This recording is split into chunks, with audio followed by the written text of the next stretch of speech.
Hi everyone, Adam Atwell, Cloud Solutions Architect with Kite Technology Group here. Welcome to another episode of IT with an MVP. Today we're going to cover one of the apps in the Viva Suite, Viva Insights. But before we do, we're going to go ahead and do a whole overview of the entire Viva Suite offering and just point out which ones come for free and which ones are paid. And then we'll be doing follow-up episodes to include different aspects of the Viva Suite one at a time. So thanks for joining us. Let's get started. So here you can see if you come on into the Microsoft Viva page, this is just Microsoft's landing page for Viva. They do have the apps listed out and you can click on them individually and go through them. But you can just see here right out the gate from the actual pricing, you can either download the full comparison table or you can just read about it here. If you click download, you do get a nice PDF view here of what their comparison is. And I'll zoom in a little bit for our easy visual. You can see here that each of these Viva components are comprised of a free portion inside of Viva Connections, which is free across the experience. Then there's Viva Engage, which is a part of the rebrand of the Yammer experience. And so you can see here Viva Engage is split out into three parts.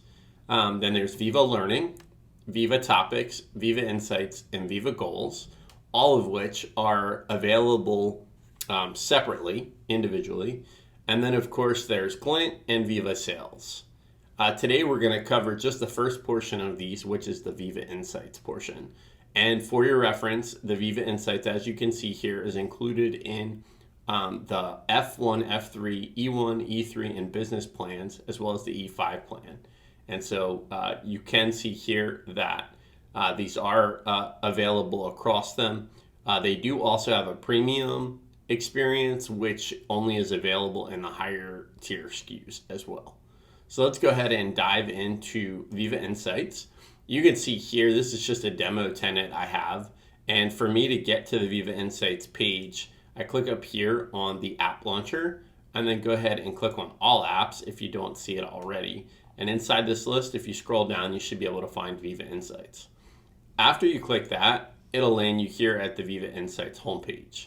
Now you can see that Viva Insights is available here in the browser. It's also available in Teams, and we'll show you that here in a minute.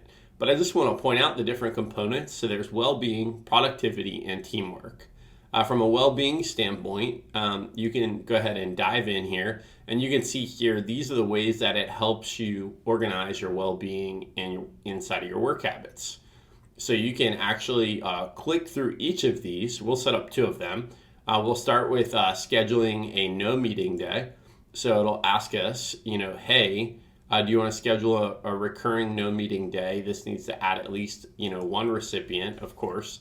And so you can see here, I am the system administrator. So I'll go ahead and schedule this weekly on Fridays, set this as busy. And then we're going to say, start date, of course, is going to be today. And we'll set an end date, say, for end of year. And then we can revisit this later on. Now, when I hit schedule, you can see here it's going to create an all-day, no meeting day event. And so if you want to know more information here, you can see here it says recipients will receive a calendar invitation to join your no meeting day. So if you wanted to go ahead and push this out for everyone in the organization, you could do that and then save it, and then it would mark it off on everyone's calendar. In addition to that, you can set up a shared focus plan with other colleagues or a daily focus plan. Now this is great because if you set this up and share it out with other folks in your organization, you can help do this for each of your maybe respective departments or teams inside your organization. I'm going to go ahead and just set up a daily focus plan. And so in doing that, I've done that, and you can see automatically it does reserve 2 hours of time where all my notifications in Teams will be muted. So I'm going to just take a step back here and actually tap into the Teams experience. And I'll also look in here for my calendar, because at this point we should have now a no meeting day as well as some quiet time basically. And so as Teams loads up, sorry, it's a little slow. Looks like the mailbox. Nope. Okay, there it is. So we'll go ahead from the mailbox and we'll look over on the calendar view. And here's the calendar view. It's loading up all of my events, right? Now you can see here, if we go to the week view, it's a little easier to see. You can see here, now here's the no meeting day. That's gone ahead and been scheduled, and that does go out on a weekly basis. And then you can see the focus time has gone ahead and that's been set up as well. Now if we go back to Viva Insights, we can see here, well, maybe we want to change the time or how much time we have for focus. Maybe 2 hours is too much. Let's do 1 hour, and let's say don't schedule it earlier than maybe 9 a.m. And would I like a reminder? Yes, I definitely would. You could also go ahead and change some of these other settings for notifications. Obviously, if it's a focus time, you want to mute them. So allowing notifications might defeat the purpose. But I'll save that. And now this 1 hour of time should update. It might take a moment to update in the calendar. But there is, that's updated to 1 hour. And I'm sure if we refresh this, it will probably take a minute or two to update. But if we go back ahead to next week, yeah, so it hasn't yet finished updating, but it will do that in going forward for additional focus time that it has throughout the week. And so if we come back in here, those are two different portions of the Viva Insights on the well-being side. And so you can also go ahead and set your specific quiet time. You can also set reminders for your commute, if you will, and that's kind of helping you start the next day or end the day. And then you can also have, you can see here, hey, right now there's no focus time kept in April or May. What does this mean? This means this will tell me whether or not I've actually really broke aside the focus time that I've said. You can also schedule breaks. So schedule a break or two, right? And so if you hit that, it will go ahead and reserve those breaks for you. And you can go ahead and change the duration of that. So those are just the different aspects of kind of that well-being. Now you can also, this is the one I find really helpful, is to go ahead and book time in the afternoon every day for specific email messages. That's always something that throughout the day I feel like I can never keep ahead of. So that's a great opportunity to schedule time. And maybe you're kind of efficient at it. Maybe you only need 15 minutes. You can do that and hit save.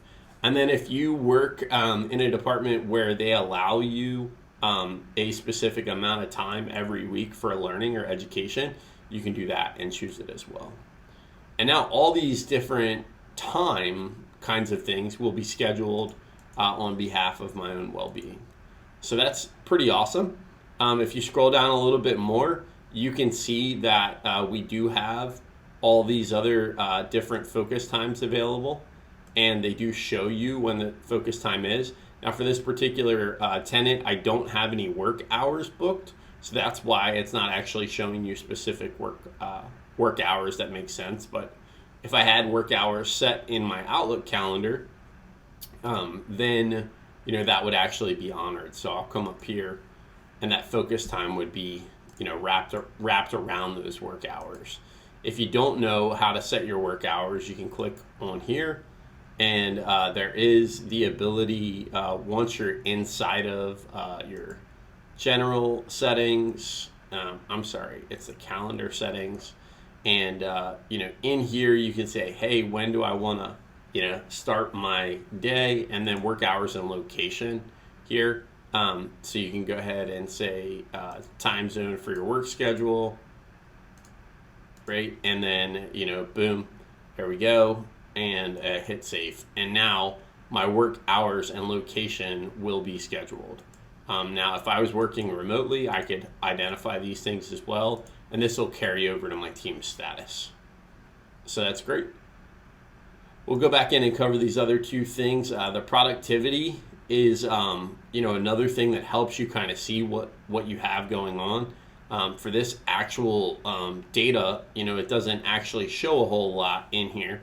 So I'm actually going to scroll down a little bit. But as you have different meetings, it will show you the trends on what your meeting data looks like. And you can see here, it looks like we had an uptick in meetings here between February and April.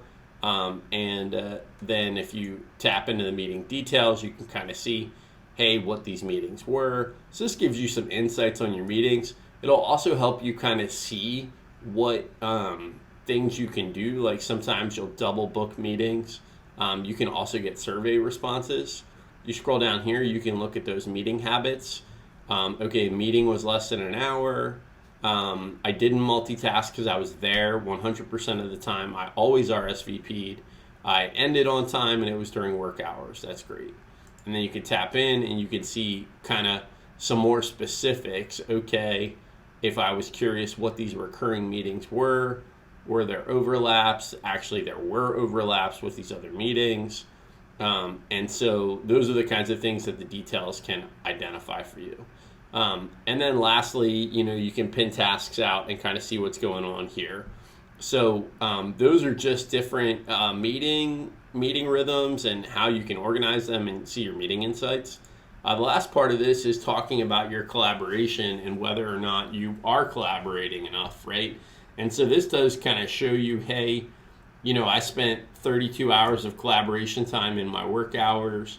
That's great. You can see the details of your communication habits. And so you can see emails read and sent and chats and calls that you have. And then this is, set up for the last 4 weeks. I haven't been doing a whole lot of collaborating here inside of my tenant because this is a demo tenant and I'm not really doing anything here. But you can see kind of who your reach is and who you've been connecting with. So that is just kind of a brief little walkthrough of Viva and the Viva product, specifically Viva Insights, and a little bit on how you can manage your well-being, your work habits, and your schedule a little bit better. Stay tuned for our next video. We're going to cover the next part of the Viva Suite and talk a little bit next time about Viva Engage. Thanks for tuning in here, and I hope you come back and tune in for the next chapter. Take care.